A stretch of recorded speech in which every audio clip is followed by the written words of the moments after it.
नमस्कार। मेरा नाम डॉक्टर पीके शाह है। आज हम आपको जो है ना CSF सेरिब्रो स्पाइनल फ्लूइड के एनालिसिस के बारे में बताएंगे। ठीक, इसके द्वारा जो है ना हम मेनिंजाइटिस का कैसे डिफरेंस करेंगे कि आप CSF को देख करके बता सकते हैं वो वायरल मेनिंजाइटिस है या पायरोजेनिक है, या पायरोजेनिक में स्पेशल केस ट्यूबरकुलोसिस का है या फंगस का है। ठीक, इसके साथ साथ हम उसका नॉर्मल वैल्यू का भी मतलब के बारे में एनालिसिस करेंगे। तो हम लोग स्टार्ट करते हैं। देखिए मेनिंजाइटिस होता क्या है, सबसे पहले ये देख लेते हैं कि मेनिंजाइटिस होता क्या है।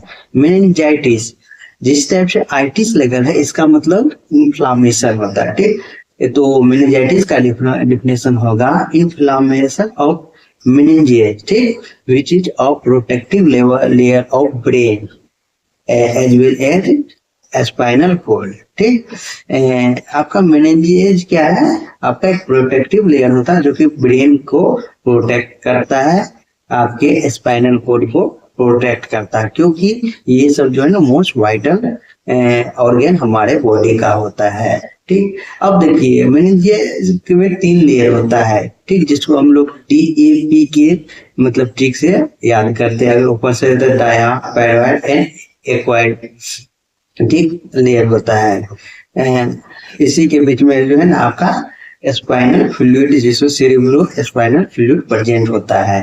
ठीक, जब ये स्पाइनल फ्लूइड को हम कलेक्शन कैसे करते हैं? ठीक, ये आपका जो है स्पाइन की में पंचर करके जो है ना स्पाइनल फ्लूइड निकालते हैं। ठीक, इसको हम लैब में एग्जामिनेशन के लिए भेजते हैं, उसका माइक्रोस्कोपी करते हैं, ठीक, बायोकेमिस्ट्री करते हैं,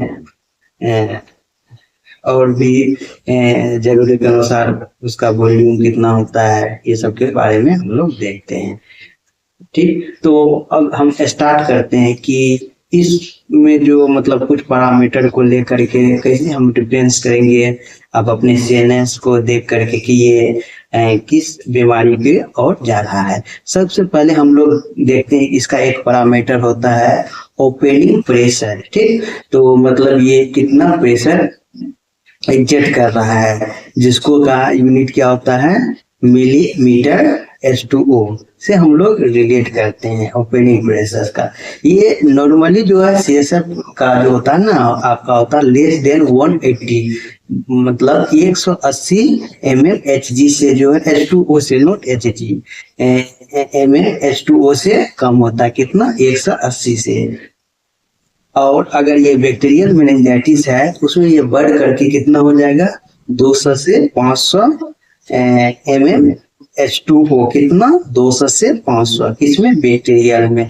और वायरल में ये जनरली नहीं बढ़ता है। ठीक, और आपका फंगल मेनिंजाइटिस है, इसमें जो है ग्रेटर देन 250 mmH2O हो जाएगा। और ट्यूबरकुलोसिस मेनिंजाइटिस में आपका ये पैरामीटर नहीं बढ़ता है जनरली।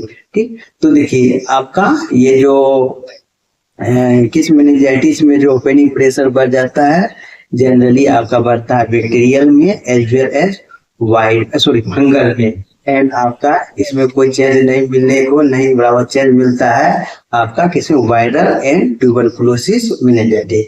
तो फर्स्ट चीज तो देख लिए हैं। सेकंड देखते हैं। सेकंड इसमें WBC काउंट देखेंगे।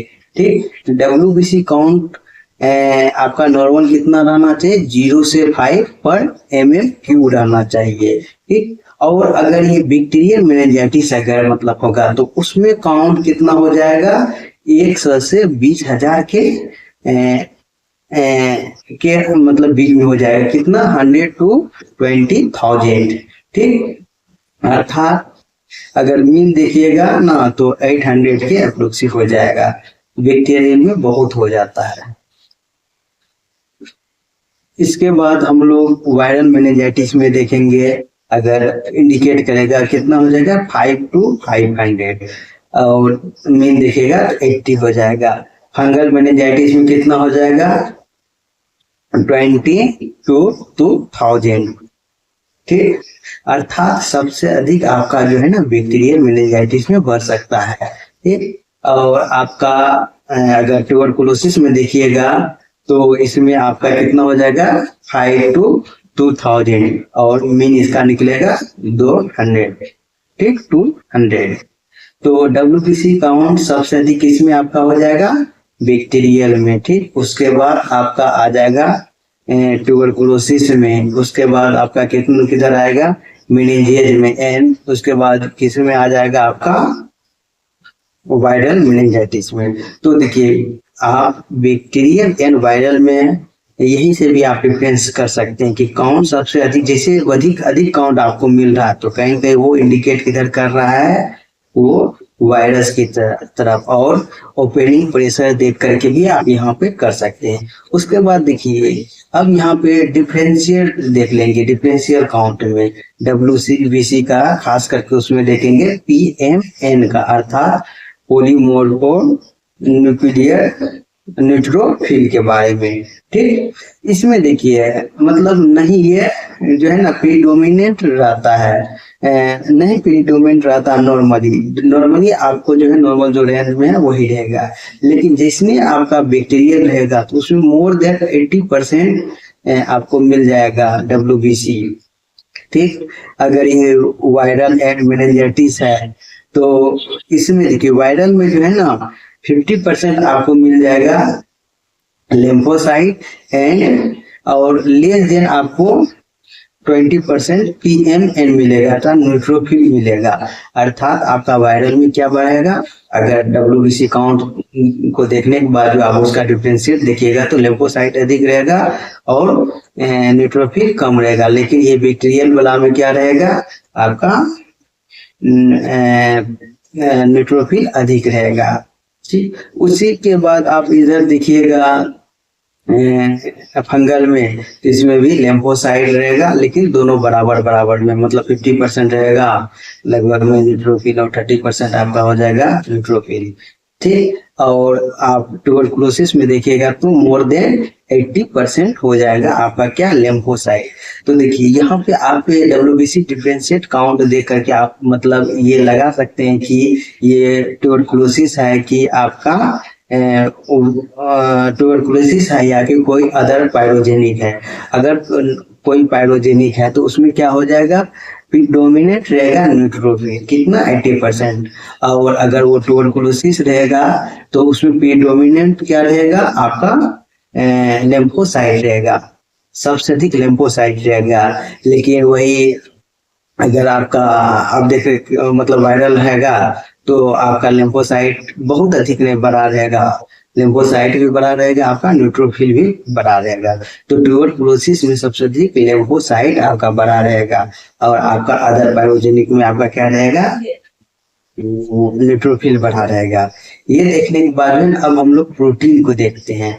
प्रोटीन जो है जनरली कितना रहता है, 15 to 50, मतलब 15 से 50 मिलीग्राम पर डेसीलीटर होता है, ठीक। यही अगर आपका बैक्टीरियल रहेगा तो बहुत बढ़ जाएगा, 100 to 500 हो जाएगा, ठीक। वायरल रहता है तो इसमें बहुत नहीं बढ़ता, 30 to 150 देखने को मिलता है, और यही फंगल रहेगा 40 to 150 मिलेगा।